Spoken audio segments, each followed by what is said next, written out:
What's up, Internet? You're tuned into episode 145 of Nintendo Noise, Flip Screen Games' weekly Nintendo podcast. I'm your host, Max Wright, joined this week by my very good friend and co-host, Mr. Lewis Wilson. Hi there. Hi, nice Lewis. To be here. It's nice to have you. This is your first It's time lovely. on Nintendo Noise. It's nice in here. It is nice in here, isn't it? Roomy. It's a bit hot. It's a bit fucking hot, isn't it? It's all right. Got nice squishy sofas to sit on. Yeah, nice and, yeah. This relaxing. is a video podcast, Lewis. People can see. I know, but they can use their mind's eye and imagine, can't they? What's the weather like up there? Not as in like I'm not calling you tall. You are tall, but what in Scotland? What's your temperature? Scotland. I mean, it was really hot yesterday and this morning. We're talking, 11, 12 degrees centigrade, and then it's rained this afternoon. Have you not got? So I'm sitting here sweating my arse off, and you're like chilly, if anything. I've got my thermals on. Wow.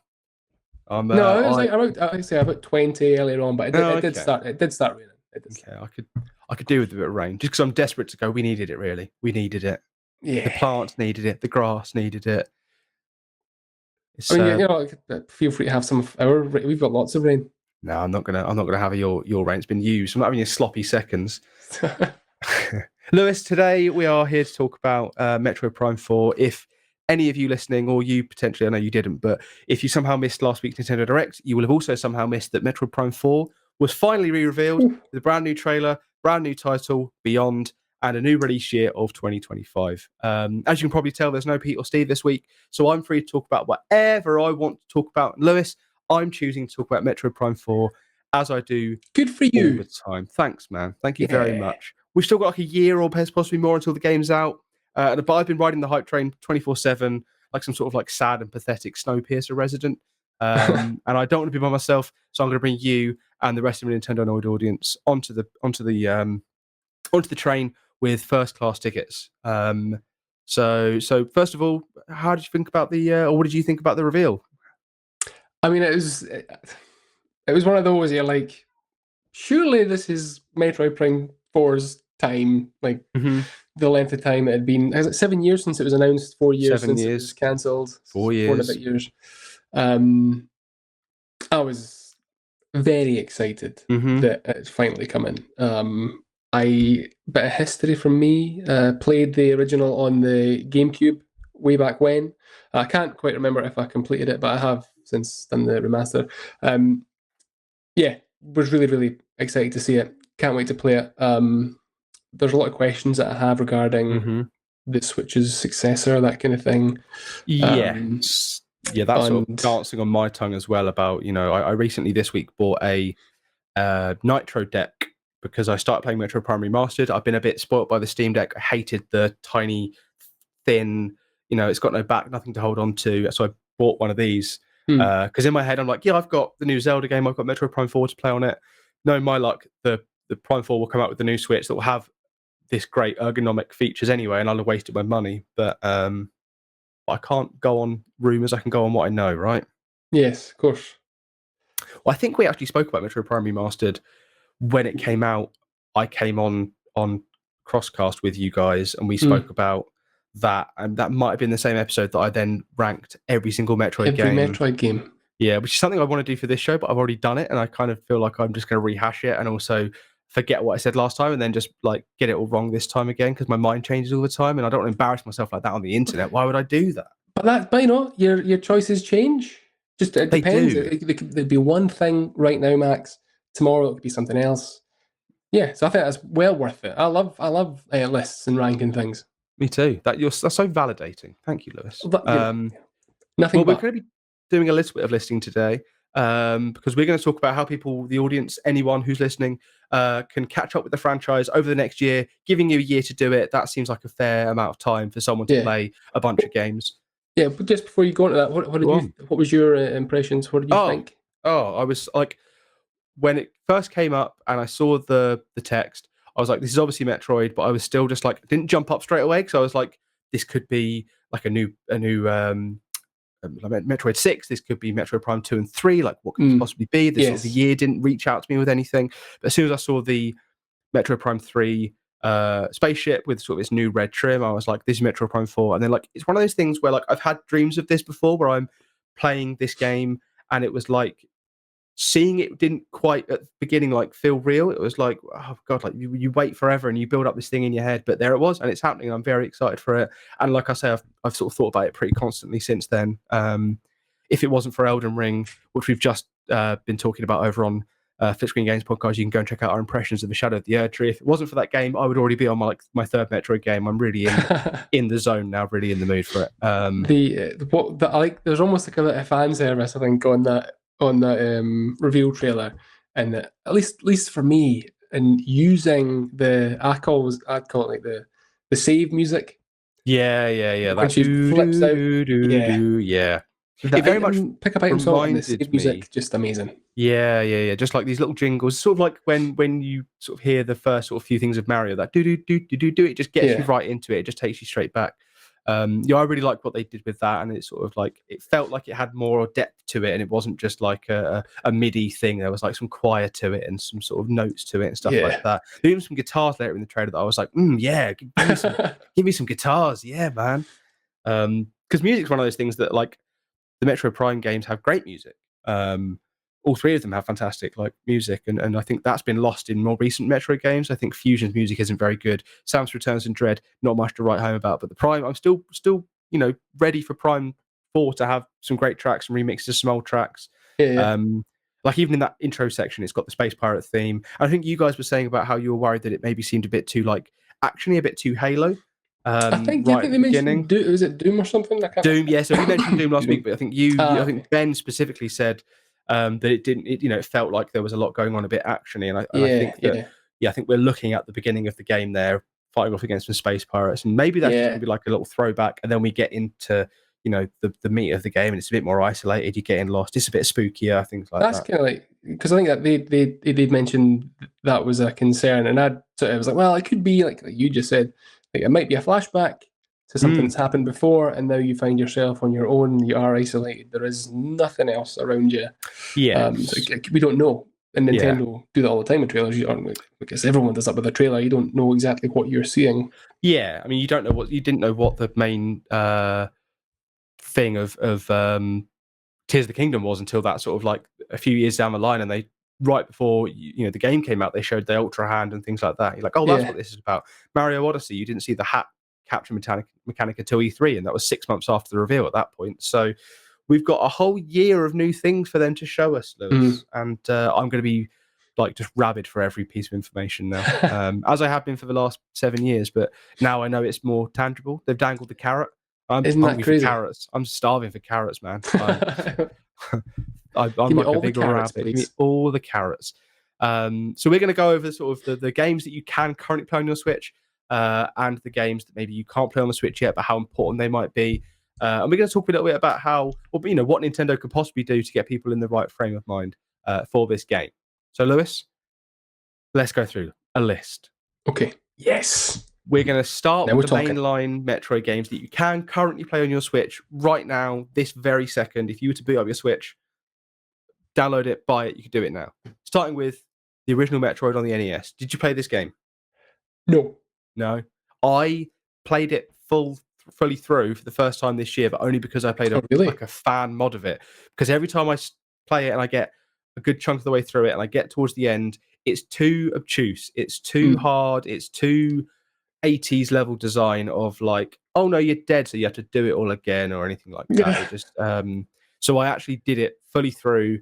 And that was fine. That was okay. It's a good starting point, but you can see you can see where there's room for improvement. That's like that with, I think, more or less every single NES game that they're. Yes. At this point, the ones that you want to play, they've been remade in some way or another. Yeah. The remake, just play the remake. Yeah. Unless you want to torture yourself like what you've done. Yeah, and the work that was done on, what was it called? Metroid Planets, it was called. The work they did on that to turn what was essentially the NES game into like a workable game that you can play realistically and have a good time with was very, very good. And I highly recommend, if you have a PC or a Steam Deck, check out Metroid Planets, free to download. You can do it in like an hour, and I did, and I had a good time with it. But speaking of remakes, the next game on the list that you can play on Switch right now is Metroid Zero Mission. Now, this is a game I'm pretty sure you have played. I have played this, yeah. I've also played this one. This is a good one. This is the best place to start off, right? Yeah, 100%. And it's such. If, if you do have a Switch, and you're like, this is a Nintendo podcast, right? The assumption is you've got a Switch. Yeah. Play the original Mhm. for 5 minutes or as much as you can stomach, and then play Zero Mission and see what I mean by just play the remake, because Yeah. that is as the remake is as smooth as butter. And It is. it benefits from, well, at that point, what, just under 20 years of refinement of the franchise, and like, we had Super in that time, we had Fusion in that time to sort of shrink it down to the Game Boy Advance, to then to have that full original Metroid experience summed up very, very well, and then also added on and iterated on, and they made the world feel alive and all the feel alive. Yeah.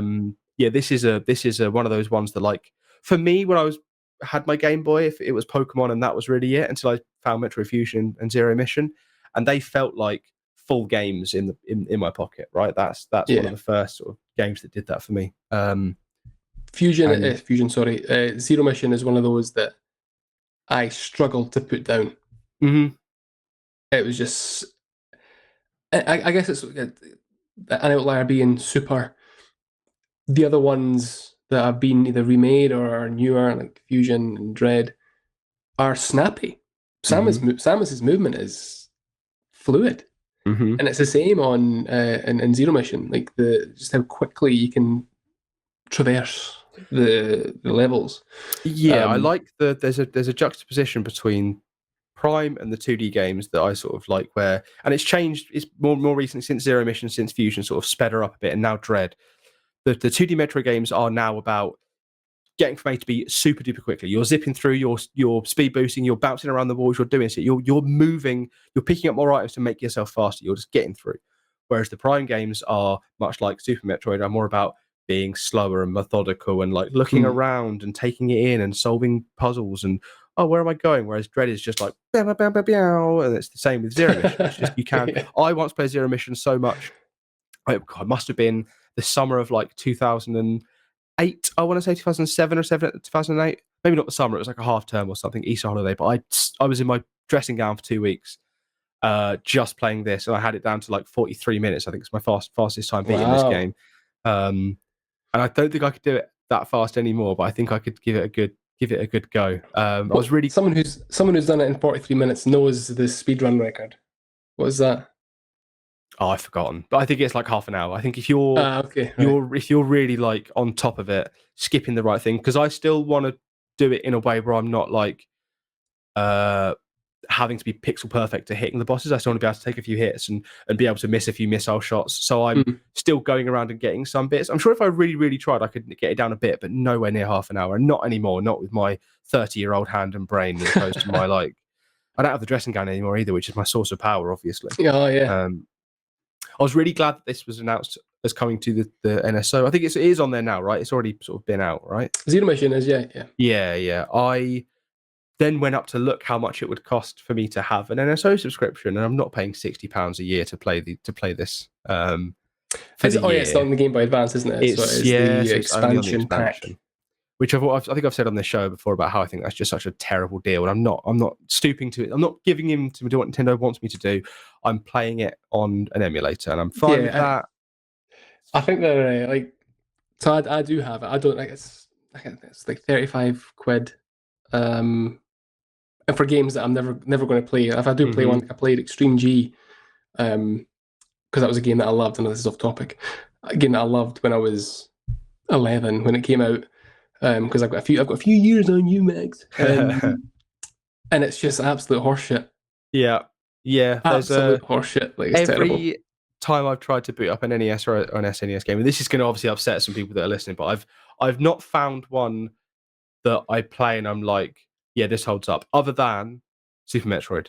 That game to me still holds up, and I don't know if that's more of a nostalgia thing, but I still play that game and I'm like, oh, the atmosphere, like, that to me seems like when that game came out, when I compare it to games of that same time that I can play on the SNES app, and I compare what Super Metroid is doing compared to what those games are doing, that must feel like the Elden Ring of its time. Of like, God, there's like just it's so densely packed with things, and I'm getting lost for hours, and there's so much atmosphere going on here, and the visuals are amazing for that time. Like that feels like a landmark moment. In a way that I don't think a lot of the games of that era maybe are. But also I feel like there's a weird thing that I've noticed with whenever they put out these games, people in the comments of like YouTube or whatever are always like, oh, where's, and then they'll just say like a licensed game, like where's WWE, where's this movie game they played when they were a kid, and it's like, we really did just accept what we were given. We really did just play like these like shit Looney Tunes like back in action games, and we were like, oh, that's because that's what we had. We loved that, but these are just games that Nintendo One doesn't have licenses to anymore. But also, too, if you did play them, you'd be like, oh, this is actually really quite shit. Terrible games. Yeah, like one of like Super Metroid's one that I'd like to own a copy of, but those are going to be pricey. Yeah, for a genuine copy. Yeah, to get a good one, that's £60. That's as much as 1 year of NSO, and just to have a little box on my. I've got them all. I'm looking at them right now. I've got all the other games except Super Metroid right there, and yeah, one day maybe that'll be like a retirement present to me. A big box as well, isn't it? I want the big box with like the manual inside it, or is it the guide? I think I've seen a few people on Twitter tease me with that and be like, "Well, I've got it." I'm like, "Yeah, whatever." I don't. I'm the most important person.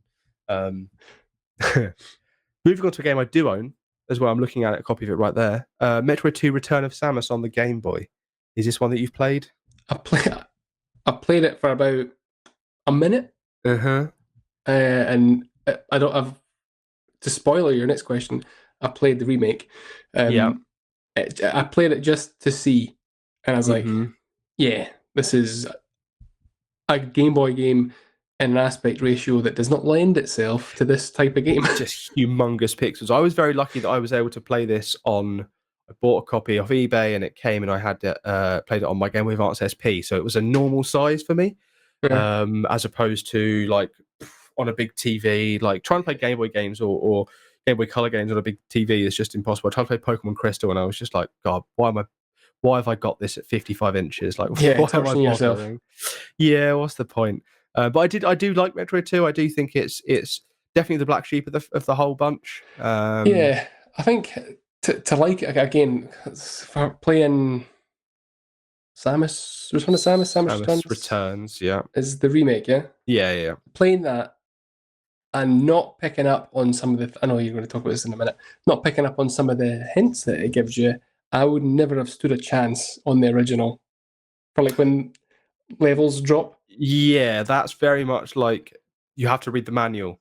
You read the manual and it probably says you collect a certain number of these and it shakes and then the lava appears. But you would, because it's all black and white and you move through, you shoot a killer Metroid, the screen shakes, you go back. As far as you can see, not much has really changed, but the acid has dropped down.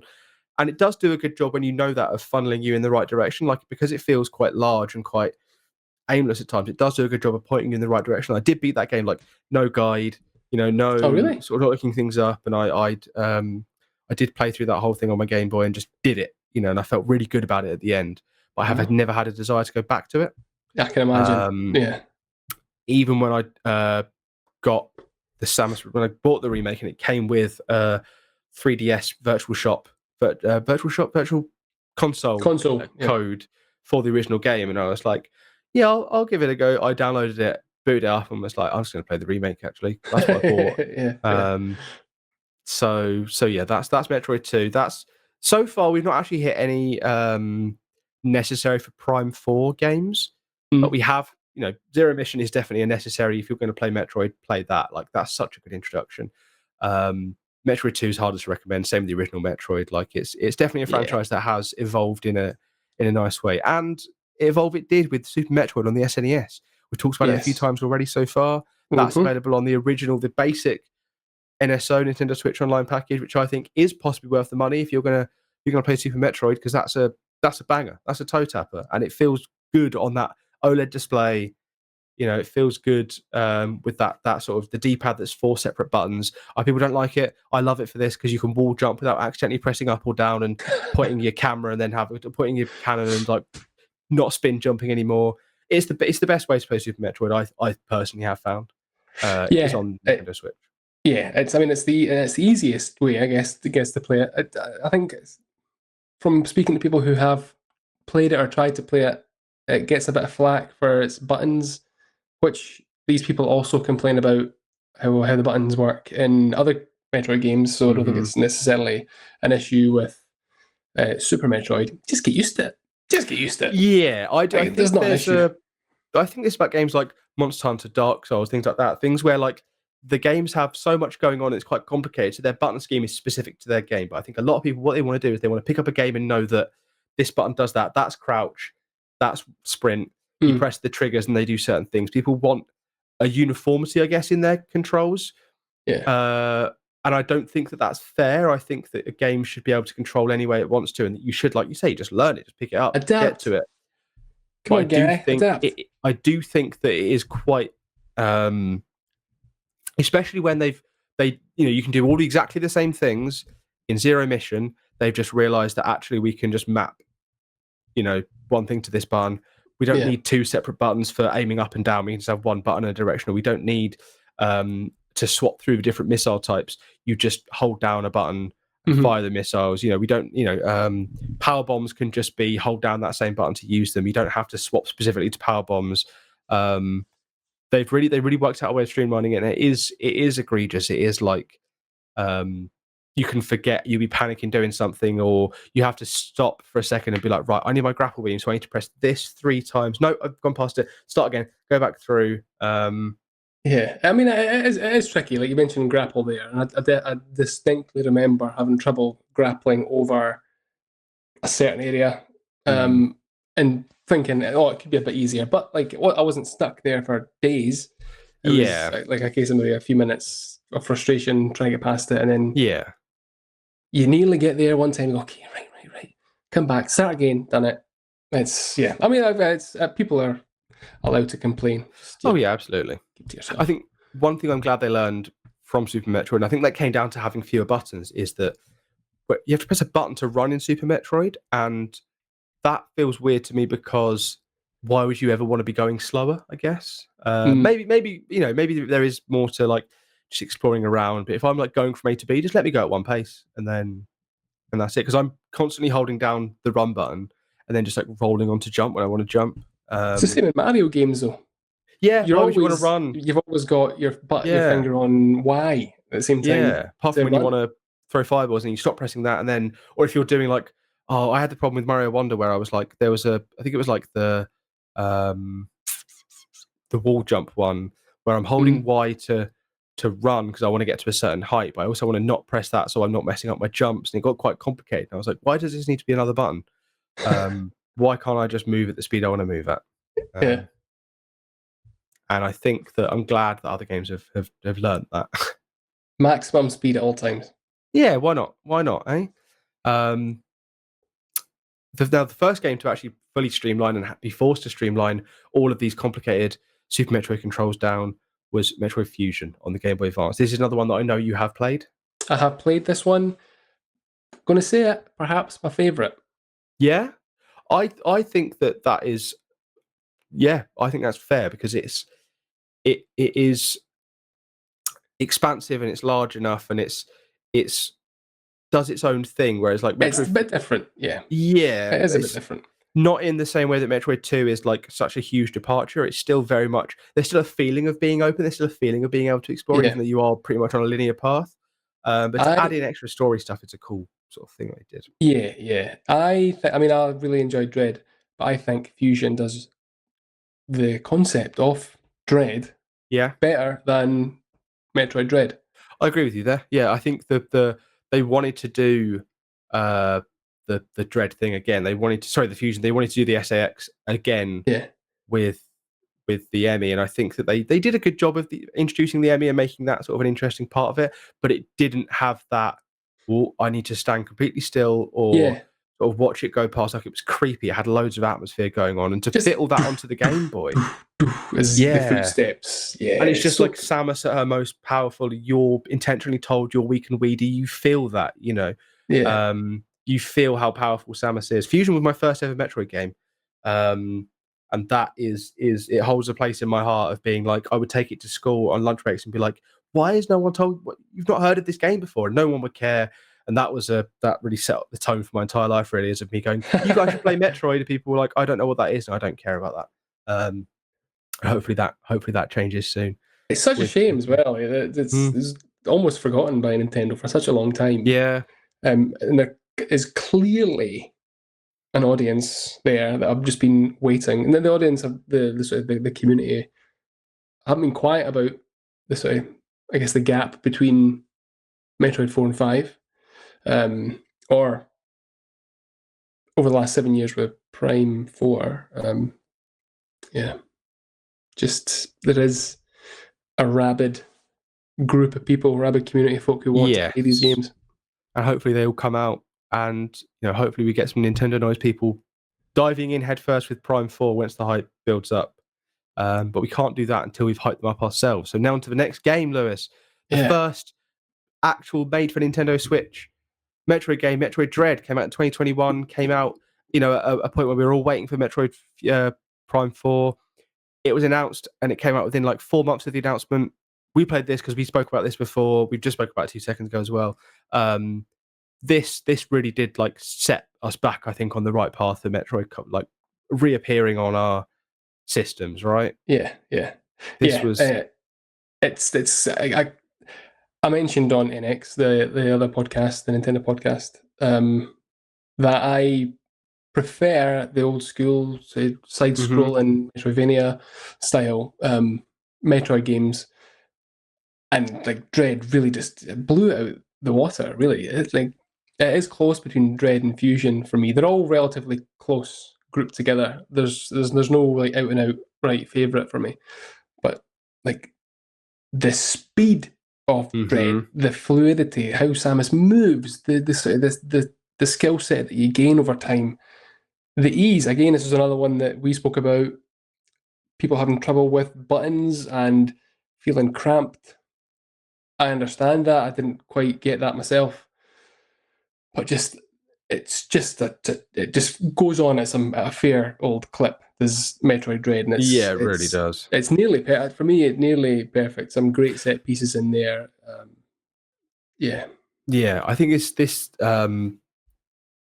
This is like I played for it the first time and thought, great, they've finally done it. I replayed it again last year, and through that replay, in fact, I think I said this exact thing on the show when we spoke about Metroid Prime Remastered last year, where I said that this has hit quite highly on the list for me now of like one of my favorite Metroid games, just because it is just so quick and so nimble, and it's infinitely replayable. Like the more you play it, the better you get, and I just want to keep playing it.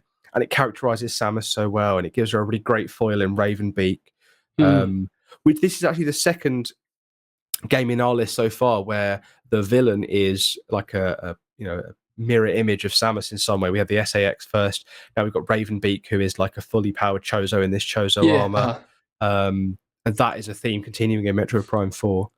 So that's well worth playing. It's on sale now as well. That is all of the mainline Metro games you can currently play on Nintendo Switch. I think in terms of mainline games, I think that's all of them. I think you can just play every single. Oh no, there's not. There's one. Samus Returns. We'll get to that in a bit though. But you can play through the entire original mainline Metroid storyline right now on your Nintendo Switch, and then you can hop into the Prime franchise for the first time with Metroid Prime Remastered, which came out last year, which is a fantastic remake of a fantastic game. Really gives us an idea of what we can expect visually from Prime 4. Yes. The fact the trailer looks identical. There's a lot of talk. I don't know if you saw a lot of talk online about people questioning whether this was are we seeing our first ever Switch 2 game? This is definitely running on the Switch 2, people were saying. But if you play Prime Remastered, you know that's not the case, right? Yeah, I guess that's because we know that the successor to the Switch is coming out or is being announced within the next, say, like financial year, so up to like March or something. So this is coming out in, sorry, to jump ahead again, Prime 4 coming out in 2025 at some point. There's a crossover there somewhere, so I think people are right, but I wouldn't think they'd be showing Switch 2 footage. It's all going to be Switch. Yeah, they've announced it for the Switch. They had Switch in the title, the Switch logo in there. I think if they were to then say not on the Switch, there'd be a bit of a riot. The same way that they sort of felt like they had to release Breath of the Wild on the Wii U as well as the Switch, even though the Wii U was dead and buried, 15 million copies, whatever it was, units were sold. The game was obviously going to be a Switch seller, not a Wii U seller, but they'd committed to it, they'd announced it, so they did it as a final game. Maybe this will be the same case, which would probably make me decide where I buy it. Am I going to buy it on the Switch and then miss out on the Switch 2 Super version? Am I going to be able to put my Switch cartridge in the Switch 2 and get a better version of it? Yeah, that's stuff I'm sort of waiting to hear, because it's tough when a game like this comes out so close to a new piece of hardware, because it's tricky. You just want it to come out on the current hardware in the way that it is, but there's just more but a bit more friction, I guess, with that.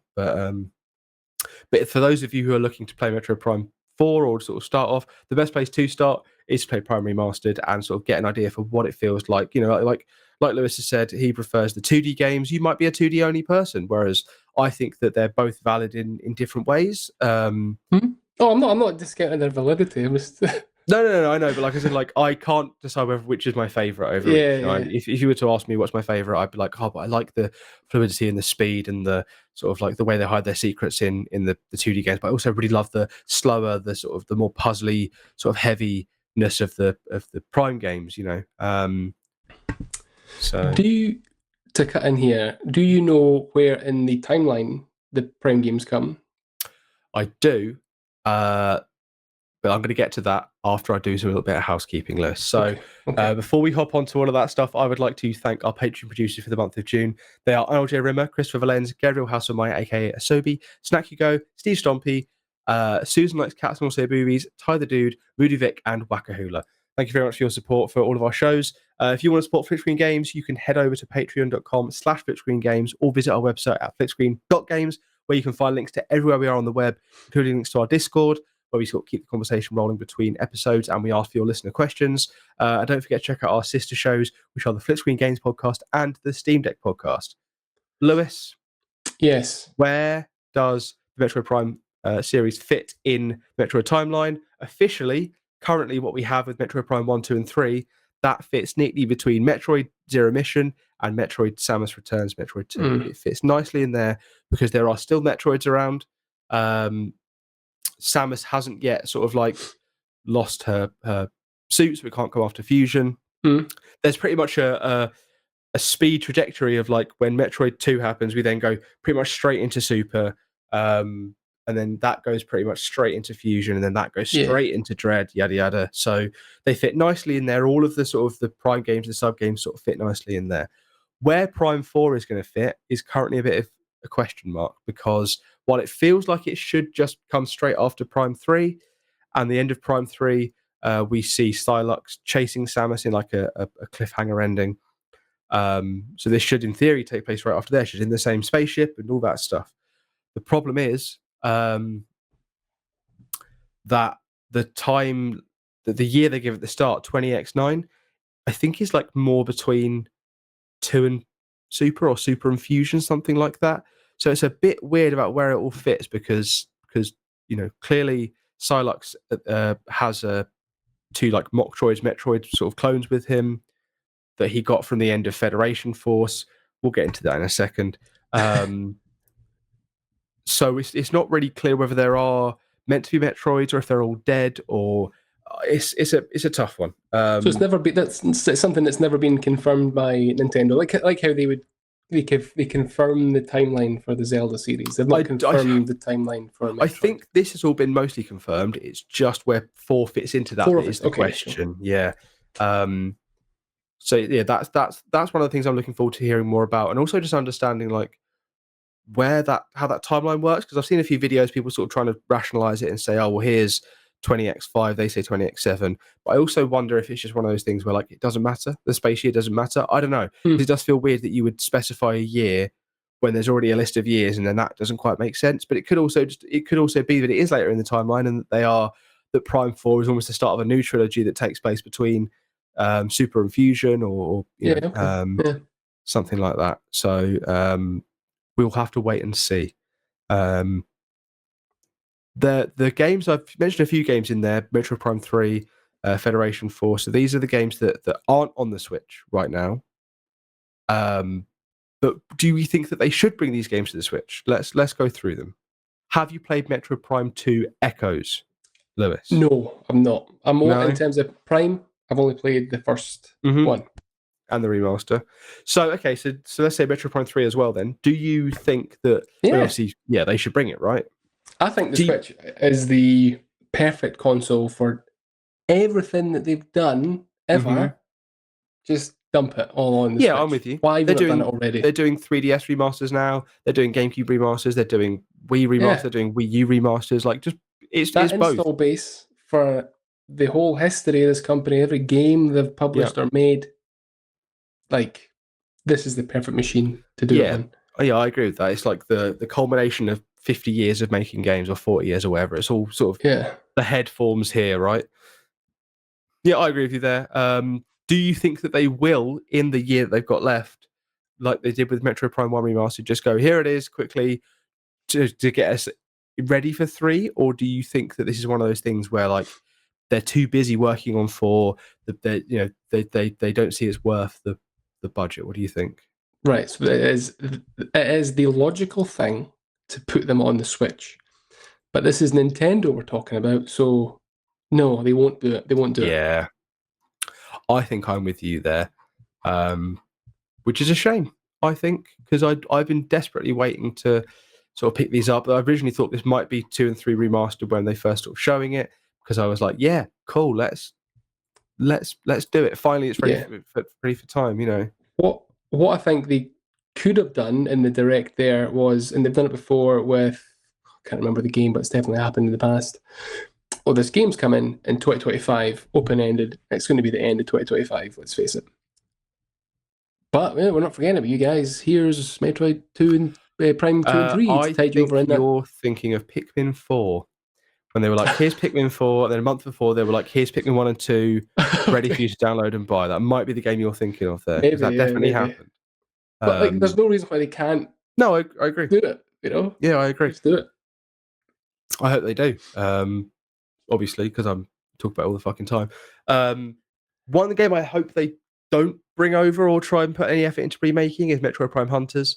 Did you play this on your DS? No. This is like early in Metroid for me, and I played it. It was the first Metroid Prime game I played was Hunters, and I was like, oh, this is cool. And I've since then played the rest of the games, and I've sort of gone back to try and play Hunters, and I'm like, oh, this wasn't cool at all. This was like a first-person shooter with a Metroid skin on it. This is like a multiplayer game with a tacked-on bit, and I do think it is weird that this game is probably one of the most important ones to play in the lead up to Prime 4 because it introduced Sylux. Yeah. So you've preempted a question there, in that, like, I was like, since hearing about this Sylux character, I didn't know where he came from, and I read that, or I heard from somewhere that he was in Hunters. Was it you said Hunters? There? Yeah. Yeah, and I was like, okay, so doesn't come off the back of Prime 3, but no, if you do everything 100% it, you get that at the end of Prime 3. Yeah, sort of she goes, everything's done, franchise over, gets in her ship and flies away, and then he appears behind her and he's like, franchise still going. That was 18 fucking years ago. And then he flies after her, which it is odd to pick one character out of a cast of 7 characters who were really just like skins for you to be able to play with 8 characters without 7 characters, whatever it was, without you sort of all playing as Samus. Yeah. It's interesting. I don't know why they've landed on Sylux as a character that's so important to them, but he, you know, he's not the only time he shows up. He showed up in Federation Force in another secret ending. That game is not one I've ever played that I don't intend on personally playing. I hope they don't bring it to, I hope they don't bring it to Switch, because the amount of work that would require would be a waste of time, I think. But that has another secret ending where Sylux breaks into a facility and steals a Metroid, which again calls into questions when this is set, because Samus is in that, Sylux is in that, Metroids are in that. But if this game is sort of seemingly between 2 other games, why are there Metroids when they should be extinct by this point? It's a very confusing situation. I mean, everyone thought the X Parasite was gone. That's true, and then Dread came out, and what a great second half to the game that was when they revealed the X and they're everywhere. Man, what a game! Played Metroid Dread, everyone. Please do. So we've already spoke about Hunters, and I guess Metroid Prime 3 we talked about as well. Metroid Other M, Lewis. That's a sticking point for a lot of people. It is. I didn't have a Wii U. So this is just the Wii, actually. Sorry. Oh, was it on the Wii? Yeah, okay. This is on the Wii. Sorry. If it was on the Wii, if it wasn't Wii Sports, I wasn't playing it. Yeah, I want to. I've watched gameplay. I've watched gameplay footage of it. It looks different. It looks good. Like that's the problem, is it looks good. The trailers look good, and then the main problem with it is more of its story than anything. It's just, and also I guess that you don't find power ups. You're just told it points through the story. You have this power up now. You're allowed to use this power up now. And when I think about like the core, behind the shoulder thing, that works really well for her. Being able to just like look in a direction, it auto aims you, fire. You can turn to a morph wall. You do your jumping. You do your wall jumping. That all works really well. There is a good game in there somewhere. Yeah. Can I just go and talk about a heavy Dread spoiler? Yeah, go for the next 15 seconds. So if you're just playing Dread for the first time now, just put your fingers in your ears. Starting now. When you replay that game for the first time, and it's Adam talking to you in the ship and you crash, the next time you speak to him, obviously it's not Adam. Ravenbeak, it's Ravenbeak. You can tell in even the style of how they talk, it's so different. Obviously, Adam in calls her lady, right? That's one of the things I remember. But even like, it's more robotic in the ship than when you're on the planet. It's not quite as. It's like very subtle, but it's like, man, we should have been able to tell all along. Yeah, that's a great reveal. That's a really great reveal. Because Adam, like in Fusion, is such a like the reveal of like this CEO being Adam and him being like, yeah, do what you need to do. I don't care. To then another reason why Other M I think annoys me so much is that when they actually have the character of Adam, by the end of that story, I'm not like, yeah, that's the guy that she respects and loves and like is happy to hear. This is a guy that's like, yeah, he sacrificed himself for her for some reason, but he also spent the whole game just like not being that interested in her and holding her back and playing hard to get. Yeah, playing really playing hard to get. And there's just, I don't see this warmth or this like respect she has for him where that's come from, other than this sacrifice he makes. Other M's a weird game. I'm glad it's so hard to emulate because of the way that the controls work, and you have to flip the Wiimote, and that's really hard to actually emulate, pointing it at the screen and going from being a controller game to an aiming, like pointy at the screeny game. Yeah. That I'm glad that it sort of is trapped on the Wii, because I know if I replayed it now, I would again be annoyed with the potential of it versus what it actually is. That was the last. So because that game came out, or when that game was the first Metroid game that was announced since I got into Metroid games, that was 2009. It was revealed. I think I'd missed the Wii and I'd missed Metroid Prime 3 and got into that in 2007 when it came out. So when I played Other M in 2009, and when they announced it in 2009, I was like, oh my god, like this is it. This is the first Metroid game. So for my first like new Metroid game to be Other M, I was like, oh god. So every time they announced or would speak about Dread, I'd be like, oh god, like it just takes me straight back to then being so excited for Other M, and then what happened there. I still have this worry of like, what if Dread's not going to be good? Obviously, that's impossible because what if Prime 4 is not going to be good? Impossible because it's got Retro Studios on it and they can do no wrong. So, whatever. Rounding us off with a couple of last few games here. Metro Prime Federation Force. I spoke about it already earlier. That's one, again, I don't think is worth the effort to pull over. It's another disappointment for me is when they announced that E3 2015.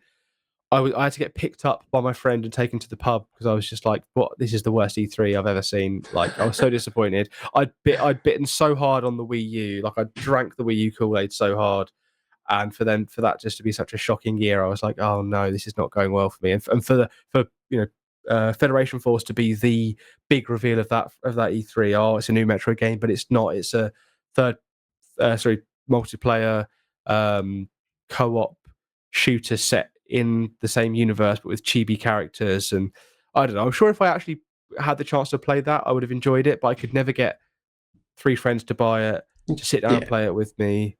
Unless there's like a main story that you can one player. Like, just forget it. And then for that to then culminate in a big reveal of Psylocke is back, it's like, oh, why would you hide, hide up in this game? Yeah. Yeah, exactly. So the penultimate game I want to talk about, because the last one's the most important.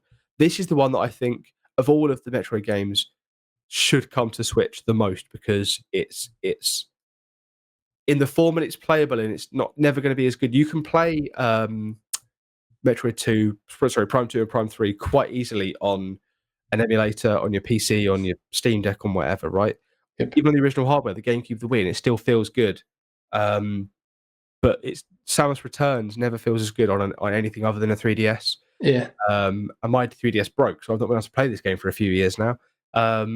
Did you play Samus Returns on the 3DS? I played it on 3DS. Yeah, I got a loan of a copy by gamer Jason. Jason Bryant gave me a copy, which I think also Ben had a copy, had a go of that cartridge as well. Handed around, doesn't it? Like it was passed about like no one's business. The yeah, so I have played it. It comes at the bottom of the list for me in terms of Metroid games. It's still good, but it's just not quite there. I think that it probably has a lot to do with the fact that you can't escape the core of what Metroid 2 is. You find some Metroids, you move to the next area, you find some Metroids, and they did do a good job of adding more to that and expanding on that, and like giving you more freedom to look around the thing. But the party mechanic is good. I think that did a lot for making for what 2D Samus is now, which is nimble and acrobatic and things like that. This game does a lot. What are the developers again? Mercury Steam. Mercury Steam, that was it. Yeah. Who did two 3D Castlevania games and one 2D Castlevania game, none of which were that good. So for them to have then gone on to Metroid, they're the only company that's worked on a Metroid and a Castlevania, so they are the Metroidvania developer.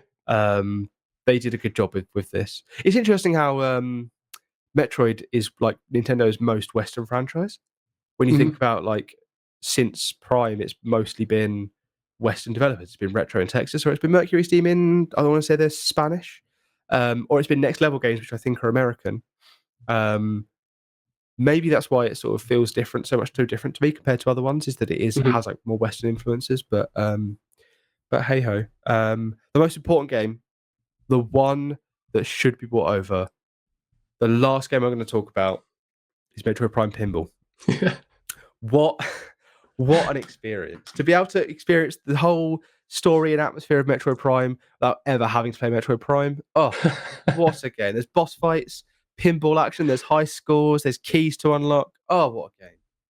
I've never played it, at least not knowingly. Oh, genuinely, it's one of those, like, when like they announce something and you're like, what the fuck? Like, why does that exist? When I first started getting into Metroid games, this game that's a lie, because this was on DS, wasn't it? When they first announced this game, or when I first learned this game existed in whatever format, I remember being like, what? Why? Like, why of all the games to make a pinball game out, you've chosen Metroid, and they've never done it again. It's never come up again since. But it exists as a full game. It's not just like a little spin-off game in another game. It's a full game, and it exists. But yeah, what a bizarre choice. Mark likes it. It's Mark. Oh, does he? He's a big fan. Maybe I need to get him on the show then, so we can talk about Metroid Prime. Yeah, I mean, for 45 minutes. I look forward to reading the comments on this to be like, oh, that guy's only played half of the Metroid games. Yeah, I'll do it if you want. Yeah, you do it, please. Yeah. Well, the reason you haven't played half the Metroid games is because they're not on Switch, Lewis. That's the point. That's the problem. And some of these came out. I spoke about it on NX recently, and I've mentioned it on podcast before. During my gaming hiatus, the wilderness, when you lived in the wilderness, when I lived in the wilderness, the wilderness years when I didn't play anything. Yeah, I have a gap that coincidentally comes pretty quickly after Other M, and then ends with Donkey Kong Tropical Freeze. I think is the game that got me back into gaming full time. I bought a TV and restructured my whole bedroom to play a Wii U just after that came out. So that's it went really well, didn't it? what is a bit Memory. frustrating? I gave you some great It memories. did give me some good memories. I love the Wii U, and I'll fight the Wii U, fight for the Wii U. Not going to fight a Wii U. I'd win that Fight one, it. but I'd fight for the Bionic Wii leg U drop to on the Wii death. U. Exactly. It's frustrating that the most important games to play before playing Metroid Prime 4 are, Prime, Prime 2, Prime Hunters, Prime Corruption, Prime Federation Force, right? Not a single one of them is on Switch, other than Metroid Yeah. Prime Remastered. There's one of them. Surely. I don't think a year is enough to get all of them out, but if you just get 2 and 3 out, then I'd love you forever, Nintendo, and I really appreciate if you did that. We're now at the 50-minute mark. I'm surprised that I really thought we were going to get to the end of this list, and I was going to be like, we've got 20 minutes to fill. But I'm glad we've managed to do it. I hope that anyone listening has now feeling inspired to go back and experience Metroid maybe for the first time, or re-experience it, or join the campaign to get some of these games onto the Switch in a playable format, the way we all want them. But Lewis, thanks for joining me on this journey. No problem. I was going to ask you one question. Would you take a remake of Super? Or I think do you want it just as it is? I thought this recently when I was thinking about what Mercury's team could be doing, and if it was a remake of Super, I think I'd be interested to see what they do with it, but I don't want them to change anything. That's like my problem. Like if they fix up the controls and they made the visuals look like Dread's visuals, but it was still like a slower Samus, it was still the same world, it was still the same sort of like, you know, the unique elements that make Super, like you just go to a corner and that is just turtles flying around, or you get locked in somewhere and there's little creatures that teach you how to wall jump. If all of that sort of stuff that makes the world feel alive is still there, the atmosphere is intact. All they've done is really like up-res it. Yeah, I'd give it a go. I trust them to be able to make a good game. But if they make it into if they take away from why Samus is so fast in Fusion and Dread because her suit's been stripped off of her, and in Zero Mission when she's in like the early suit, then I think we're going to lose some of the atmosphere or what makes it what it is. What about you? Would you be interested in a Super Metroid remake? Or I mean, yeah, maybe I don't know how I would want it to look because it's so iconic. So in terms of and that would be something that would be really polarizing if it was to be done. Is the look of the game superficially an instant reaction from people. So I think it would depend on that. But as long as they just got the core gameplay mechanics down, maybe made it a bit more accessible for people to play. Yeah, and I'm not fix saying up those controls. I'm not saying you push like a down on the D-pad and you like what happened in Samus Returns, like the beacon goes off and it highlights blocks that you can blow up. Not saying like that to that level, but just make it a little bit easier for people to get into. But I know you're trying to wrap up here, Max. And classic Go me. on, I'm stretching this out. Go. If you have a choice, it's one game you've not mentioned. If you had a choice between Metroid 2, Samus Returns, and another Metroid 2 remake to play one of them, what would you pick? Ooh, sorry, are you talking about the remake that Mercury's team did, or the Doctor M64 AM2R? Like, I choose between those two. Oh, that's tough. Yeah, you're not gonna play the Game Boy version. Yeah. I think for what Samus Returns did for Metroid in terms of like it added the sort of counter, it sort of gave the sort of the beginnings of Dread gameplay wise and also story wise. It introduced new elements like the Chozo tribes, the evil tribe that comes down. Like it introduced the X parasites retroactively into the story of Metroid 2. I think I would choose Samus Returns, but AM2R is a fantastic game. But it is a fantastic game that's still limited by the confines of Metroid 2. Like it's still limited by that kill 40 Metroids to get to the end thing. But it is it is Zero Mission's version of, like, it's the Zero Mission Metroid 2, if that makes sense. It is. It does take that game and make it infinitely more playable.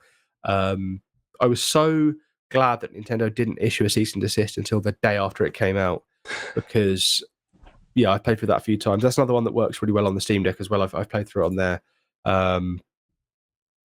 Fantastic. What about you? Yeah, it's one I've never actually had anything to play it on, but I've watched many videos Yeah. So people who are complaining in the comments, I've watched the video, so I've basically I can't believe you've played it. You're recording this on a PC, right? Oh, yeah. To You save can. more arguments, let's just say yes. Oh no. Okay, I was gonna say you can stand there and play it on there. Maybe tell me after so people don't kick off at you in the comments. Yeah, I can't play any PC. I can't play PC games on this. Oh, it's a Mac. Okay, all right, fine. Maybe get yourself a cheap little Android phone and play it on that. Yeah, I've always flirted with the idea of getting a Metroid. Yeah, that's the one. Go just like a little Android. Yeah, any little Android. What's the one that oh bugger. I think Tyler's got like I can't remember what it's called, but there's loads of these. There's loads of them. There's loads of them. Yeah, like just anyone. If you can, yeah, I'd say recommend doing it on that. But I don't want to get too much into emulation because one day we might get a sponsorship from Nintendo. You never know. You never know. Exactly. You never know. At least a partnership anyway. On that bombshell, Lewis, I am going to wrap up now. Thank you very much for letting me waffle about Metroid and being the man in the chair that I can waffle at. Because otherwise I'd have just done this to nobody. How are you? You've been stood up for like 2 hours now. How are your legs?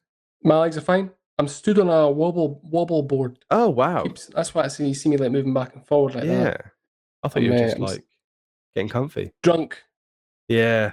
What a fit and healthy man doing all of his standing and his wobbling. Standing, yeah. I'd rather stand than sit. Yeah, I'm feeling like I've got a sweaty back now. I feel like I want to stand up and move around. Like this is not. It's too hot for sitting. Good standing weather. Yeah, it is great standing weather. And you mentioned how hot it was at the start of this. It is baking in this room. Yeah, now. I've not got. I usually would like to have a fan on in this room, but what I don't want is every time I talk for it to go. We like nice clean audio on this show, despite recent some recent complaints we've had. Hopefully this is clean this week. Let me know in the comments if it is or isn't clean. And thanks again to everyone for listening. Thank you very much again, Lewis, for coming on. No problem. Remember, you can find us flipscreen.games. You can find Lewis somewhere. I can't remember. Have we done this bit already on this show? I can't remember. Scowler Wilson is on Twitter. Find him there. Come and follow me. Not tweeting. Yeah. Every now and again he puts an album he's listened to, but he might get back into games. Where he's playing games. He might get back into talking about games now that he's had a chat with us on the Flip Screen Games show. Nintendo noise. Whoops. For the crew, I've been Max. That's been Lewis, and we'll see you next week. Thank you very much.